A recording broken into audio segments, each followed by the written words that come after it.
Bien, siempre estamos en el tema de las corrientes, ¿verdad? Corrientes eléctricas, es el capítulo 12. El día de ayer pudimos llegar hasta este punto a establecer una relación entre resistencia y capacitancia, ¿verdad? Esta relación muy importante. Con esta relación nosotros vamos a poder calcular ya sea capacitancia o resistencia simplemente conociendo las propiedades del material, como ser la capacidad inductiva y la conductividad. Recuerden que este valor de la conductividad, ¿verdad?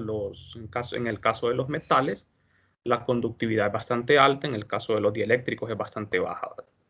Entonces, por ejemplo, entre de resistencia y capacitancia, es más fácil medir la resistencia, ¿verdad? Por esa razón, si ustedes conocen los valores de la capacidad inductiva y la conductividad y pueden medir la resistencia con un voltímetro, por ejemplo, entonces de aquí simplemente despejarían para la capacitancia, ¿verdad? Es un método bastante fácil. Bien, hoy vamos a estudiar lo que es la energía. Eh, en un conductor, la energía que se disipa en un conductor, y también vamos a estudiar el tema de la conducción en los metales. Bueno, entonces, vamos a ver.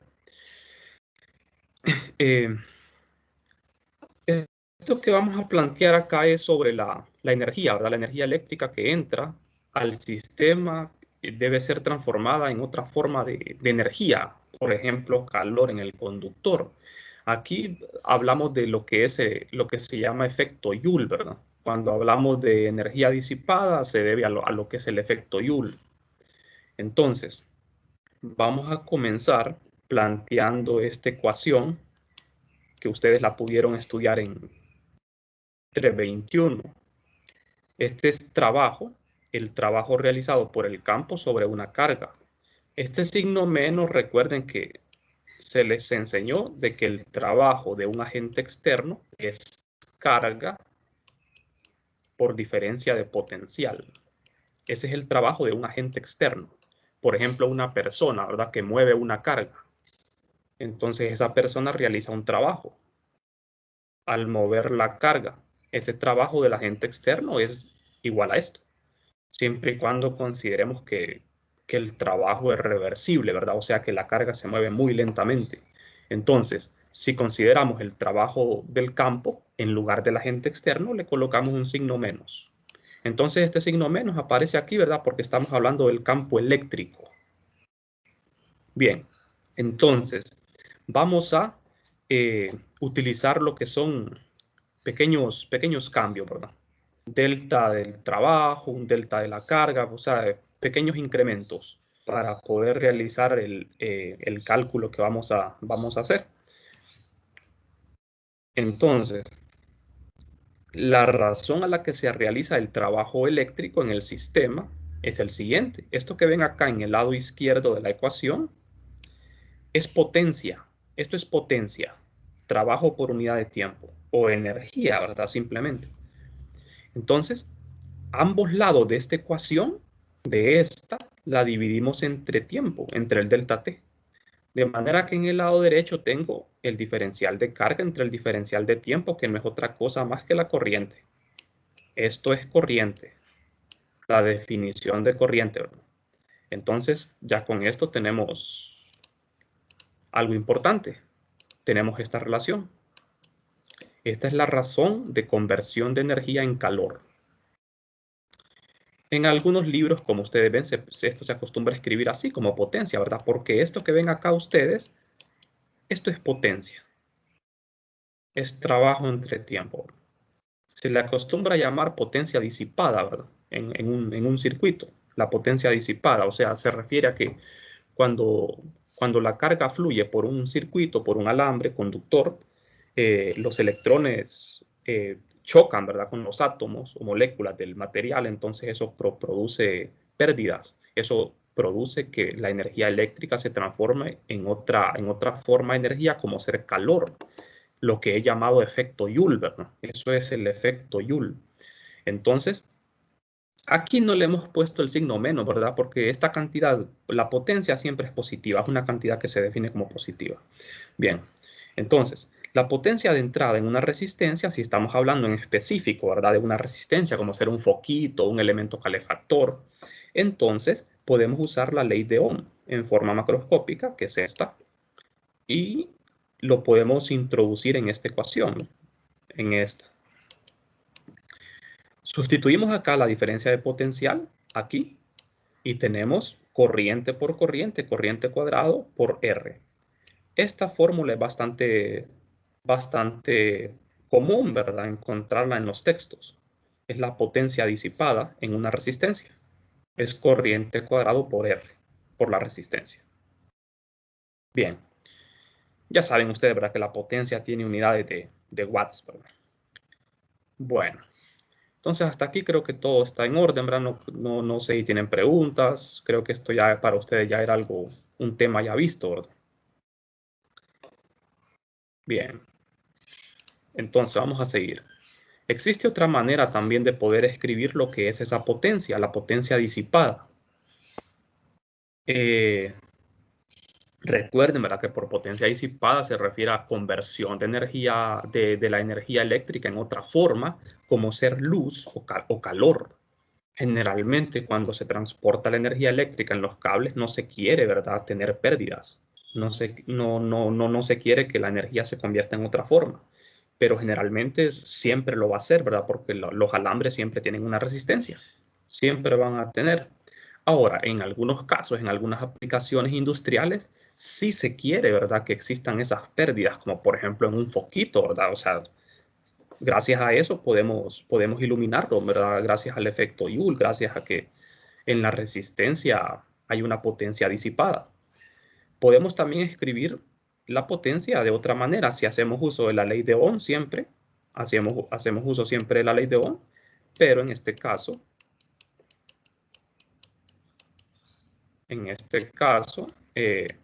lo sustituimos de otra manera. Despejamos para la corriente de la ley de Ohm, despejamos la corriente y tenemos esto, de manera que esta corriente la reemplazamos aquí y tenemos diferencia de potencial entre resistencia por diferencia de potencial y me queda esto. De manera que estas son las dos maneras de escribir lo que es la potencia disipada en un resistor, en una resistencia. Bien, entonces, no sé si tienen preguntas, jóvenes. Bueno, vamos a pasar entonces, vamos a ir avanzando. Espero terminar al menos la teoría el día de hoy, ¿verdad? Para que la otra semana podamos resolver problemas. El lunes es la prueba conceptual, ¿verdad? Por eso es necesario que por lo menos terminemos la teoría. Bien, entonces, bueno, aquí hay un pequeño ejemplo, ¿verdad? Lo que es la aplicación de esto, el efecto Joule aquí, ¿verdad? Un pequeño circuito bastante básico con una fuente de FEN, el interruptor y un resistor. En este caso el resistor es un foquito. Como ustedes ven, ¿verdad? Aquí, por ejemplo, en estos circuitos bastante básicos, ¿verdad? Circuitos ideales, se supone que el alambre conductor no tiene resistencia. Pero en la vida real sí la tiene, ¿verdad? Y entre más delgado sea el alambre, más resistencia va a tener, ¿verdad? Por lo que ya vimos de la resistencia, ¿verdad? Entonces, aquí este elemento resistor, que es el foquito, eh, la energía eléctrica la transforma en luz y calor. ¿De acuerdo? La transforma en luz y calor. Si no, por ejemplo, en una situación real, si se quitara este foquito, el alambre se iría calentando poco a poco, hasta se podría fundir, ¿verdad? Por efecto Joule, por ese calentamiento. Bien, entonces un pequeño ejemplo. Bueno, vamos a pasar ahora a lo siguiente, jóvenes. Vamos a analizar ahora el tema de la producción de calor por unidad de volumen en un elemento conductor. Siempre utilizamos, ¿verdad?, para el estudio de los conductores lo que es un modelo cilíndrico, un pequeño cable cilíndrico conductor. Recuerden que aquí en este pequeño cable establecemos una diferencia de potencial, activamos el campo eléctrico y las cargas fluyen en la dirección del campo. Recuerden que lo que fluye es carga positiva, ¿verdad? En teoría, ¿verdad? Bien, entonces, esta letra que ven acá, voy siguiendo la notación del libro, ¿verdad? Esta W cursiva es la razón de producción de calor por unidad de volumen. No es potencia, ¿verdad? Se podría decir que es potencia por unidad de volumen. Y usamos como un modelo un cilindro. Bien, entonces vamos a ver. Veamos la parte matemática. W, la razón de producción de calor por unidad de volumen, se definiría de esta manera.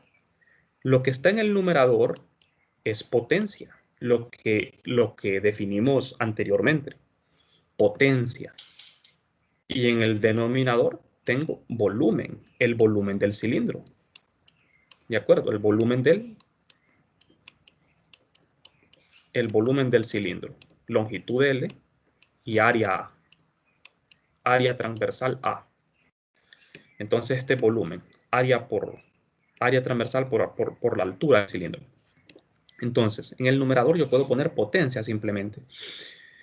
Y yo ya sé que la potencia en un circuito es menos I por la diferencia de potencial, ¿verdad? Por la diferencia de potencial. Bueno, entonces, vamos a ver.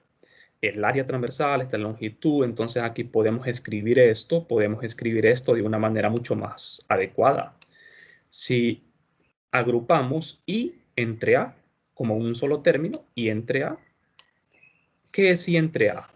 Es la definición de densidad volumétrica de corriente, corriente entre área, y diferencia de potencial entre longitud menos, con un signo menos, ¿verdad? Recuerden que ese signo menos hay que incluirlo, ¿verdad? Porque trabajo entre tiempo, recuerden que llevaba un signo menos, porque estamos utilizando el trabajo realizado por el campo eléctrico. Por eso tiene que ir ese signo menos ahí.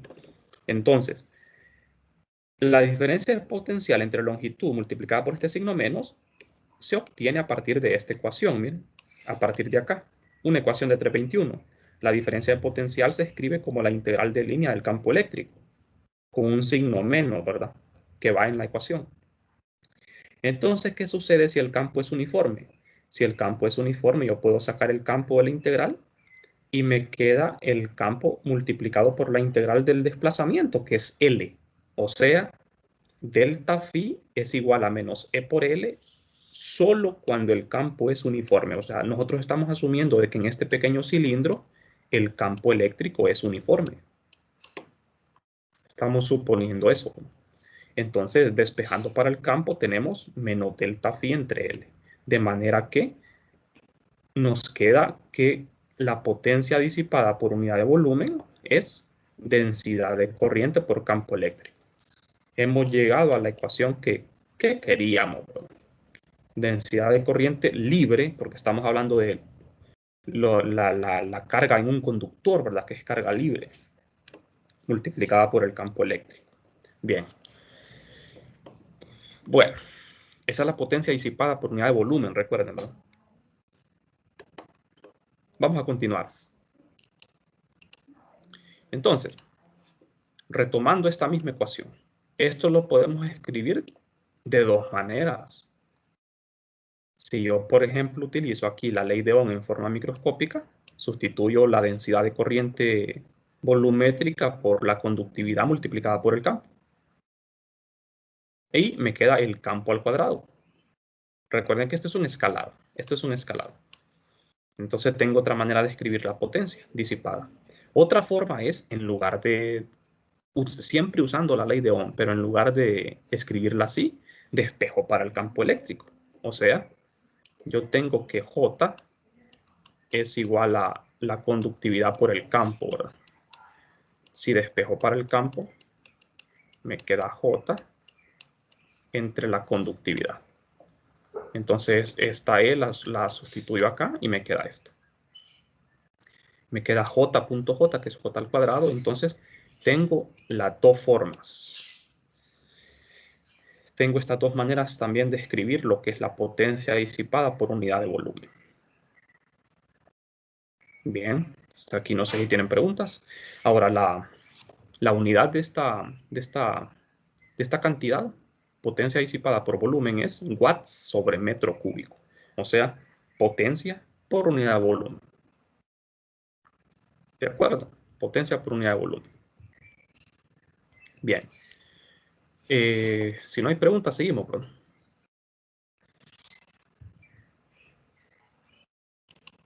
Bueno, entonces vamos a continuar.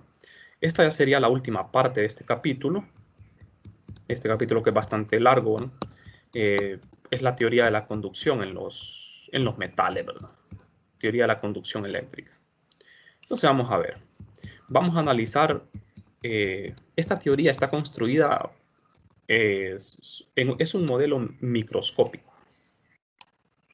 El electromagnetismo es una teoría macroscópica, ¿verdad? O sea, es una teoría a gran escala, de sistemas grandes. O sea, no tiene nada que ver con mecánica cuántica ni nada de eso, nada que tenga que ver con cosas microscópicas, ¿verdad? A pesar de que las cargas son partículas cuánticas, ¿verdad? Pero el electromagnetismo es una teoría macro, o sea, no tiene nada que ver con el mundo microscópico. Es originado en el mundo microscópico, pero no es una teoría micro, es una teoría macro. Pero para hacer ciertos análisis es necesario como echarle un vistazo, ¿verdad? A la parte microscópica para sacar conclusiones sobre lo que ocurre a nivel macroscópico. Entonces, lo que vamos a hacer aquí es, vamos a analizar el comportamiento promedio de las cargas en movimiento dentro de un conductor, intentando dar respuesta a estas dos preguntas. ¿Por qué existe producción de calor en un conductor? ¿Y por qué existe resistencia? Entonces vamos a ver, el modelo clásico de la conducción eléctrica en los metales conduce a la ley de Ohm. O sea, la ley de Ohm la podemos derivar a partir de esta teoría. No fue así como lo hizo Ohm, ¿verdad? Pero lo podemos hacer también a partir de esta teoría. Entonces vamos a ver el planteamiento matemático de esto. Vamos a ver cómo lo vamos a desarrollar. Fíjense bien, dentro de los conductores, dentro de los metales, existen electrones, ¿verdad? Electrones de valencia que son libres de moverse, que son los que conducen la corriente. ¿Qué sucede cuando en un conductor, cuando en un alambre, por ejemplo, conductor, tiene electrones libres, ¿verdad? Que pueden moverse. Pero ¿qué sucede si no existe un campo? ¿Qué sucede si no hay una diferencia de potencial? Entonces los electrones no se van siempre se van a mover, ¿verdad? Porque las partículas siempre se mueven, pero se van a mover de una manera aleatoria en torno al mismo punto prácticamente.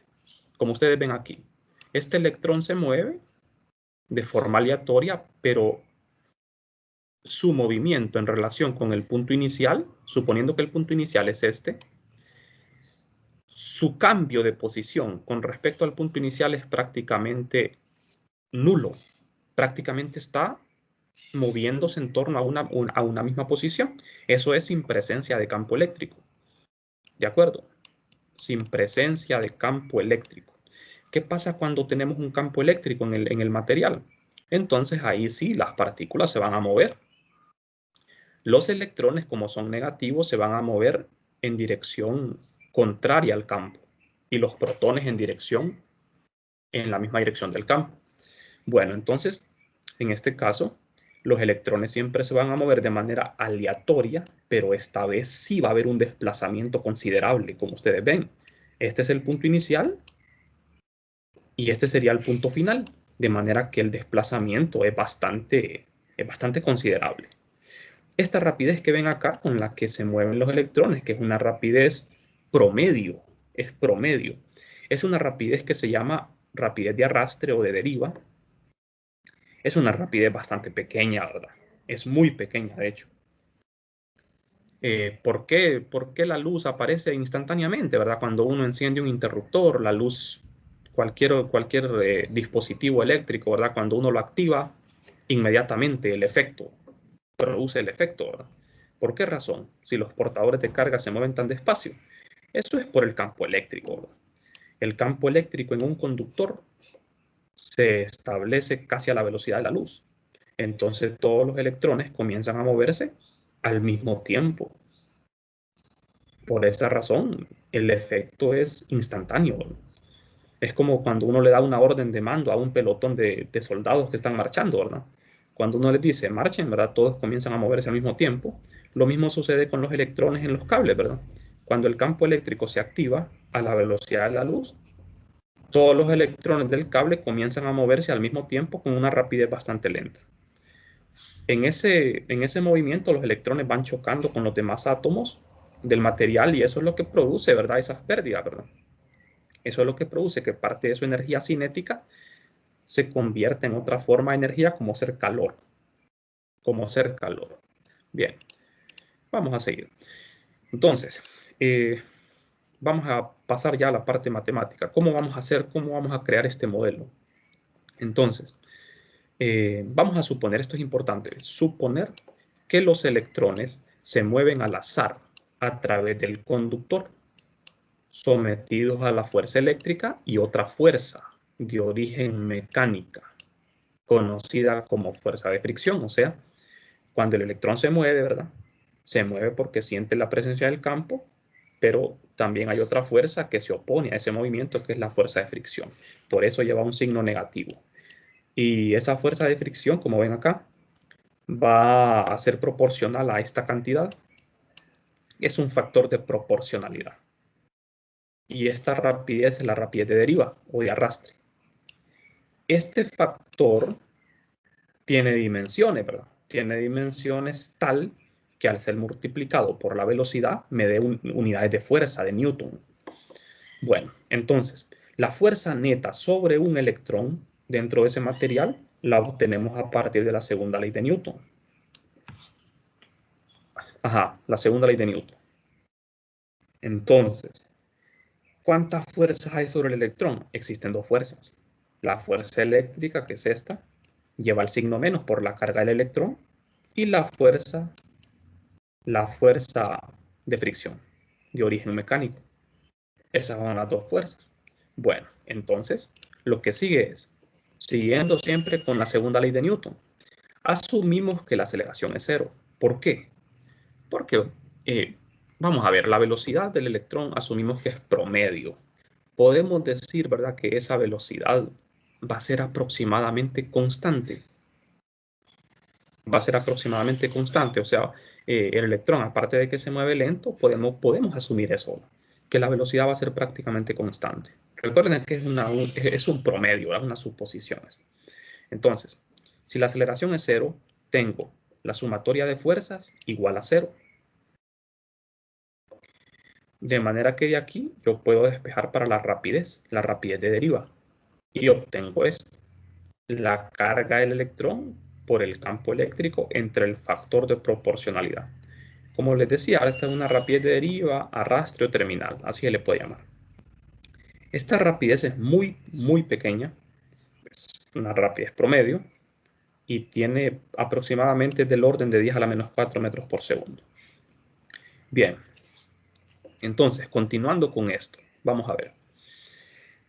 Vamos a suponer que este n es el número de electrones por unidad de volumen. O sea, es una densidad de electrones. Densidad de carga libre, ¿verdad? O sea, podemos multiplicar n por E. N tiene unidades de 1 sobre metro cúbico, ¿verdad? Entonces aquí me quedaría carga sobre metro cúbico, es una densidad volumétrica. Bien. Bueno, continuemos entonces. Podemos emplear esta relación, ¿verdad? Esta relación. No sé si lo recuerdan. Esta ecuación la vimos al inicio de este capítulo. La densidad de corriente libre es igual a la densidad volumétrica de carga multiplicada por la rapidez. Este es de densidad de corriente. Esto lo vimos al inicio de este capítulo. Entonces, como tengo yo que la rapidez de deriva, permítanme, voy a borrar esto. Vamos a ver. Tenemos que la rapidez de deriva es es el campo entre el factor de proporcionalidad, ¿verdad? Multiplicada por E. Así de esta forma. Entonces, Vamos a ver. Aquí lo que hicimos fue que multiplicamos por una n, ¿verdad? Multiplicamos por una n acá, como ven. O sea, la densidad sería menos n por e. Utilizando esta ecuación, entonces, olvidémonos de esta, ¿verdad? Utilizando esta ecuación, sustituyo la densidad de carga, que es menos n por e, y la rapidez de deriva, que es esto. Rapidez de deriva, que es esto. Entonces, multiplico acá cada término. E al cuadrado, y este signo menos desaparece, ¿verdad? Multiplicado por n. Entonces, jóvenes, aquí tenemos una relación muy importante. Esto es justamente la ley de Ohm, obtenida con este modelo microscópico. Clásico, ¿verdad? ¿Por qué clásico? Mi modelo microscópico clásico, porque no es cuántico, o sea, utilizamos la segunda ley de Newton. Siempre que nosotros usamos la segunda ley de Newton, estamos hablando de un modelo clásico. En los modelos cuánticos se utiliza la ecuación de Schrödinger, ¿verdad? Mientras que en los modelos clásicos, la de Newton. Entonces, también nos permite obtener una expresión para la conductividad, porque, si ustedes se fijan, este factor que está entre paréntesis es justamente la conductividad. ¿Cuál es la diferencia entre esta y esta ecuación? La diferencia es que aquí, por ejemplo, vamos a ver. No, aquí estoy equivocado, vamos a ver. Me refería a la ley de Ohm. Me refería a la ley de Ohm. O sea, recordemos esta relación. Conductividad por campo. Entonces, fíjense en esta ecuación, que es J igual a N E cuadrado entre el factor de proporcionalidad por E. Entonces aquí se mira, obviamente, ¿verdad?, que la conductividad es este factor que multiplica el campo eléctrico, que es N por E cuadrado entre el factor de proporcionalidad. Entonces, hemos llegado a la ley de Ohm. Y la ventaja con este modelo es que hemos obtenido otra manera de expresar lo que es la conductividad. Hemos encontrado otra forma de describir la conductividad. O sea, la conductividad va a depender del número de electrones por unidad de volumen y de este factor de proporcionalidad. O sea, la conductividad es inversamente proporcional a la fricción que existe en el material. Entre mayor sea este factor, menor va a ser la conductividad, ¿verdad? Porque este factor, al aumentar este factor de fricción, estamos hablando de que los electrones van a chocar con más frecuencia y la conducción va a disminuir. Bien, no sé si tienen preguntas hasta el momento, jóvenes.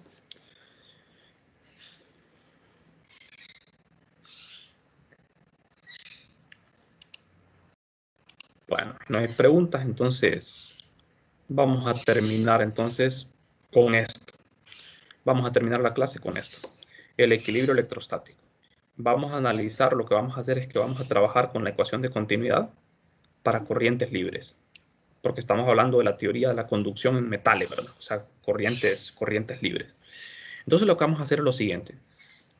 A partir de la ecuación de continuidad, vamos a obtener la condición de equilibrio para un conductor. O sea, ¿cuánto tiempo le va a tomar a un conductor alcanzar el equilibrio?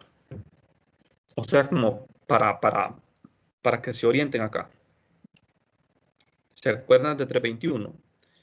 En un conductor, toda la carga de un conductor está en la superficie. De manera que el conductor está en equilibrio electrostático. El campo en el interior de un conductor, ¿se acuerdan que es cero? Ese es en electrostática, o sea, cargas en reposo. Entonces vamos a ver, aquí entre 21 vamos a suponer, vamos a hacer lo siguiente. Supongan que tenemos un conductor que es isotrópico, homogéneo y lineal, IHL. ¿De acuerdo? Vamos a imponer esa conducción. ¿Qué quiero decir? Imponer esta condición de que sea IHL, el conductor, para el que se cumple la ley de Ohm, O sea, estas dos son ecuaciones constitutivas, ¿de acuerdo? Porque son en la materia. La primera es la ley de Ohm y la segunda es una relación entre el desplazamiento eléctrico y el campo eléctrico. ¿De acuerdo? Entonces, este material es IHL, es un conductor. Supongamos de que aquí, dentro de este conductor, hay una cantidad de carga Q. Entonces, lo que queremos averiguar nosotros es cuánto tiempo le va a tomar a este conductor alcanzar el equilibrio. O sea que, porque en un conductor la carga tiene que estar en la superficie. Eso lo vimos en 321. Entonces, ¿cuánto tiempo le va a alcanzar a este conductor alcanzar el equilibrio? O sea que toda esta carga que está en el interior se acumula en la superficie, fluya hacia la superficie. Eso es lo que queremos averiguar. Entonces, para eso vamos a trabajar con la ecuación de continuidad y vamos a derivar a partir de ella una relación para obtener ese tiempo. ¿De acuerdo? Entonces, fíjense bien. Queremos una expresión que contenga únicamente la densidad de carga libre. Así que vamos a utilizar esta ecuación constitutiva 321. ¿Se acuerdan, verdad? ¿Cómo se llama esta ecuación, jóvenes? No sé si alguien me lo puede decir. Esta ecuación, la divergencia del vector desplazamiento igual a la densidad de carga libre. ¿Cómo se llama?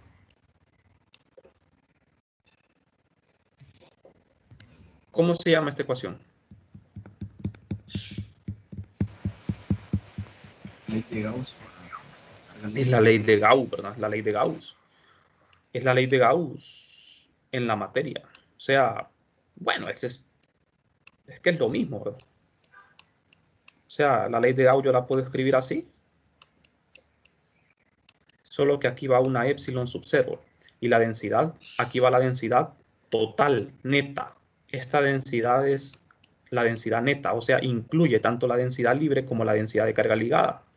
Mientras que cuando yo escribo esta ecuación en función del desplazamiento eléctrico D, aparece la densidad de carga libre. Pero ambas son lo mismo, son la ley de Gauss, ¿verdad? Entonces, utilizando esta relación, la ley de Gauss, en la ecuación de continuidad, entonces yo puedo sustituir en lugar, aquí fíjense bien, en la ecuación de continuidad, la derivada de la densidad con respecto al tiempo, densidad de carga libre. Entonces, en lugar de la densidad de carga libre, puedo colocar la derivada con respecto a D, o sea, la divergencia de D. ¿De acuerdo? Sustituyo acá, ¿ve? Solo que intercambiamos aquí los lados, ¿verdad? Este lado derecho lo pasamos al lado izquierdo acá. Y el lado izquierdo al lado derecho pongo la divergencia de J. Y en J, en lugar de J, pongo ¿qué? La ley de Ohm. ¿Qué es esto? Sustituyo sigma por E. Bien, entonces, vamos a ver. Aquí hacemos otro cambio a la vez. Fíjense bien, fíjense en este lado, en el lado derecho de la ecuación. Aquí tengo sigma por E. ¿Qué hacemos acá? Usamos la relación constitutiva de igual a la permitividad absoluta por el campo. Despejo para el campo eléctrico y me queda D sobre la permitividad absoluta. Como se supone que esto es constante porque es un material IHL, recuerden que cuando el material es IHL significa que la permitividad absoluta y la conductividad son constantes cuando es IHL. Entonces lo puedo quitar de aquí, ¿verdad? Recuerden que esto es una derivada. Entonces, como son constantes, lo quito de aquí del argumento y me queda la derivada, ¿verdad? De D, la divergencia de D. Hasta aquí todo bien, ¿verdad? Entonces, vamos a ver, tenemos una ecuación diferencial. ¿Cómo llegamos a esta ecuación? No sé si les quedó claro, vamos a ver. Voy a regresar.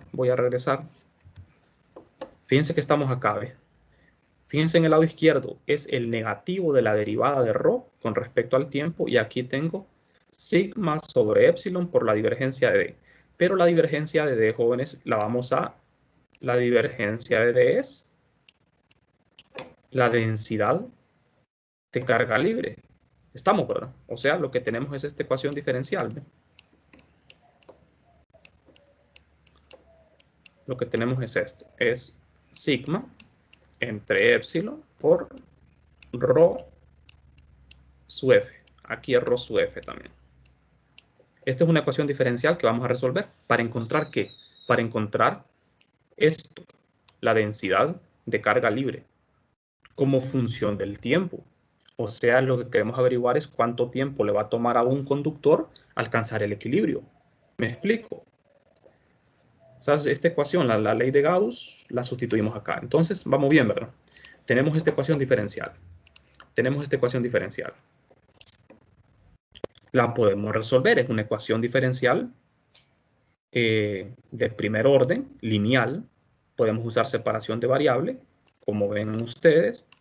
Podemos escribirlo como la derivada total, ¿verdad? Separamos variable. En el lado izquierdo tenemos acá este integral, que es un logaritmo de la densidad de carga, evaluado desde la carga inicial hasta una carga final.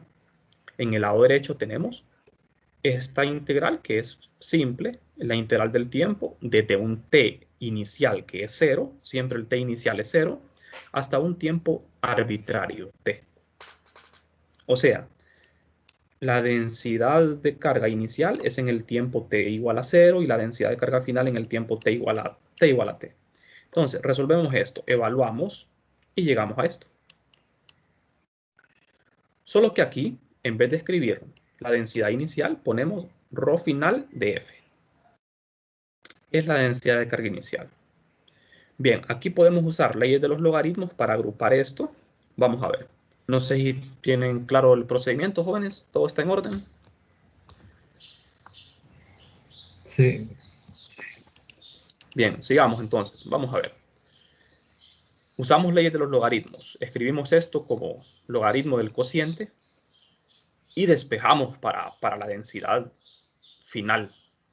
Quitamos este logaritmo usando los exponentes, la letra e, la base e, y nos deshacemos de este logaritmo y finalmente tenemos la ecuación que necesitamos. Esta ecuación es la densidad final de carga, es igual a la densidad de carga inicial multiplicado por un exponencial decreciente. En este exponencial, en el exponente, aparece un factor, la conductividad entre la permitividad multiplicada por el tiempo. Aquí la variable es el tiempo y la densidad de carga final. Esta densidad de carga inicial es una constante, ¿verdad? Que depende cuánta carga había al inicio. El factor importante es este. Esto depende de las propiedades del conductor, ¿verdad? O sea, para que entiendan mejor estos jóvenes, nosotros tenemos un conductor, ¿verdad? De cualquier, o sea, forma, lo que sea, ¿verdad?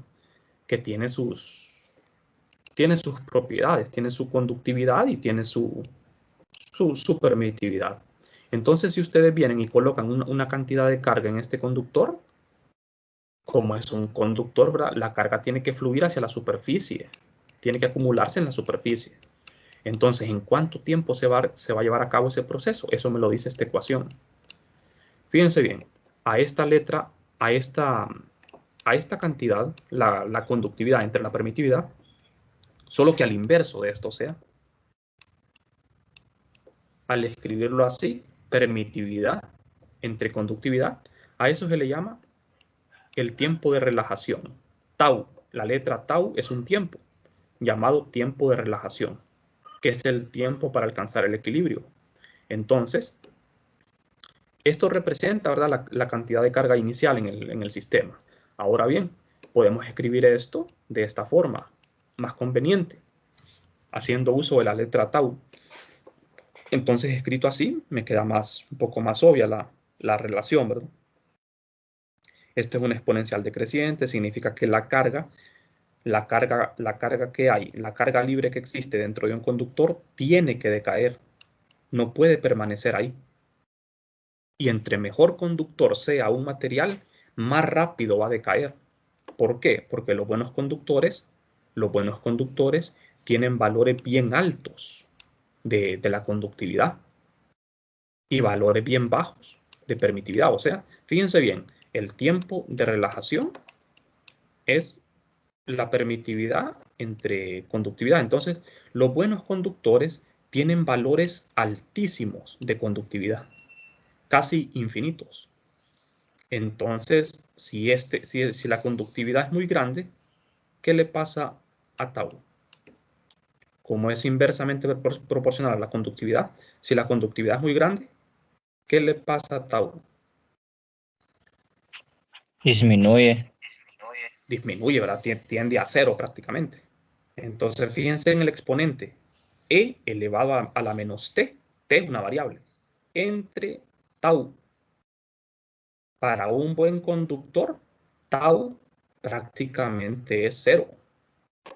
Entonces, me queda E a la menos t entre algo que tiende a cero. ¿Y eso qué es? ¿Cómo sería ese límite ahí? Cuando tau tiende a cero. Me quedaría E a la menos infinito, ¿verdad? Y E a la menos infinito, eso es prácticamente cero, ¿verdad? O sea que lo que me estaría indicando eso para un buen conductor es que la densidad de carga final libre va a ser cero, o sea, o en otras palabras, si ustedes colocan una cantidad de carga dentro de un conductor, entonces la carga va a fluir instantáneamente. Va a fluir instantáneamente a la superficie, alcanzando el equilibrio de forma casi instantánea. Eso es lo que me estaría indicando esto.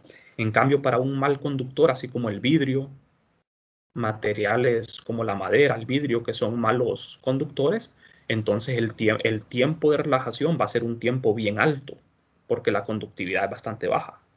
Entonces, le va a tomar más tiempo a la carga fluir hacia la superficie. O sea, para un mal conductor puede estarse horas o días para que la carga fluya hacia la superficie y se alcance el equilibrio. En cambio, para un buen conductor, eso ocurre casi instantáneamente. ¿De acuerdo? Bien, no sé si tienen preguntas hasta acá, jóvenes. Ya para concluir, podemos sacar varias conclusiones a partir de ese análisis. Podemos decir de que el resultado significa que la densidad de carga libre en un conductor IHL solo puede disminuir, solo puede disminuir. O sea, recuerden, ustedes tienen un conductor, ustedes introducen carga ahí, esa carga no se puede quedar ahí, no puede quedar ahí, esa carga tiene que fluir hacia la superficie. Ahora, ¿en cuánto tiempo lo va a hacer? Eso depende de las características del material, ¿verdad? De qué tan buen conductor sea. Entonces, la densidad de carga va a disminuir por este factor de 1 entre E. ¿Por qué 1 entre E? Porque vamos a ver, fíjense bien, para un material dado en donde ustedes ya conocen la permitividad y la conductividad, ya este tiempo está definido, ¿verdad? El tiempo de relajación ya está definido para un material dado. Entonces, como es tiempo entre tau, si ustedes conocen el valor de tau, entonces ustedes dicen, bueno, si t, el tiempo que tengo arriba, que es una variable, si t es igual a tau, por ejemplo, supongan de que tau sea 1 minuto. Entonces, en 1 minuto de tiempo, esto es 1. Me queda e a la menos 1, y eso es 1 sobre e. ¿Y cuánto es 1 sobre e? Si alguien tiene una calculadora a mano, puede hacer el cálculo. 1 sobre e. ¿Cuánto vale e?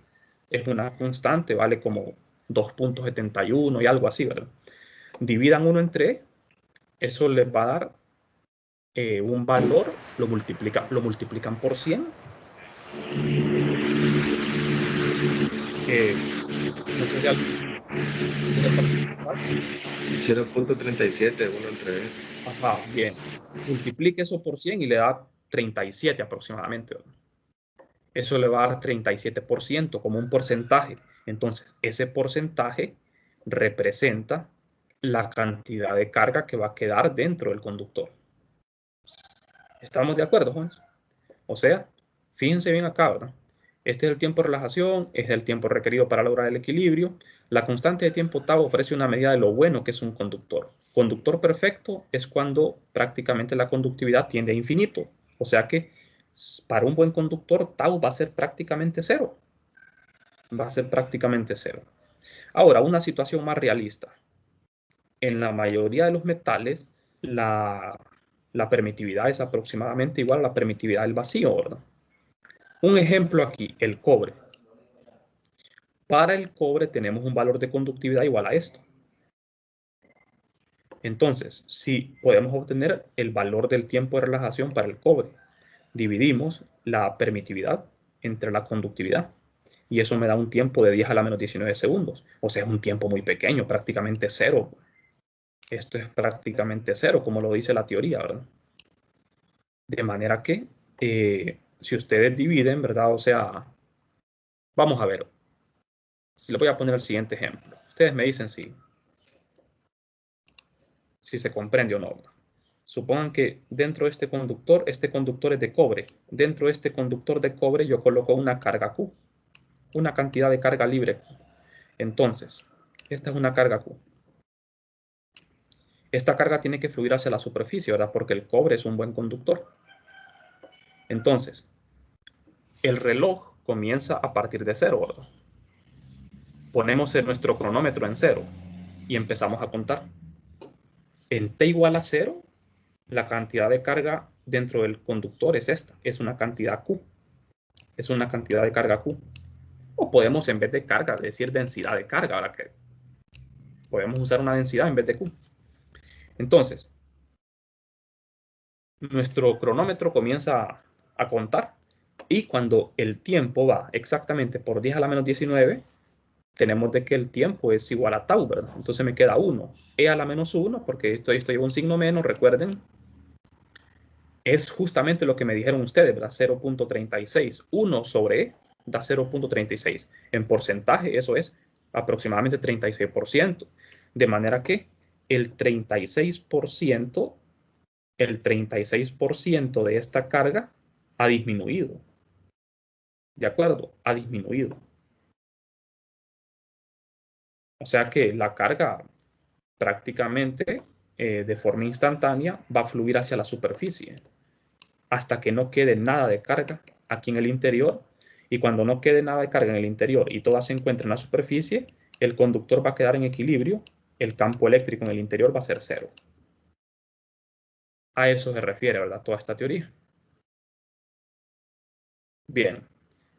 Entonces, con esto bueno, hemos terminado el capítulo 12. No sé si tienen preguntas. El día de mañana no tendríamos clase, ¿verdad? Sería hasta el lunes. Vamos a hacer un pequeño repaso, ¿verdad? De toda la teoría y vamos a hacer unos problemas también. Bien, recuerden estudiar el fin de semana porque el lunes sería la prueba conceptual, ¿verdad? Bueno, no sé si tienen preguntas. Lick, Ajá. ¿subirá la presentación al campus? Sí. Ah, bueno, La voy a gracias. subir. Bien, entonces no sé si tienen Lick, preguntas. Ajá. con respecto al pago de laboratorios que usted avisó en el grupo de Telegram que ya se podía, pero a mí no me aparece habilitado en el banco. Ah, sí, es que todos tienen ese problema, la verdad.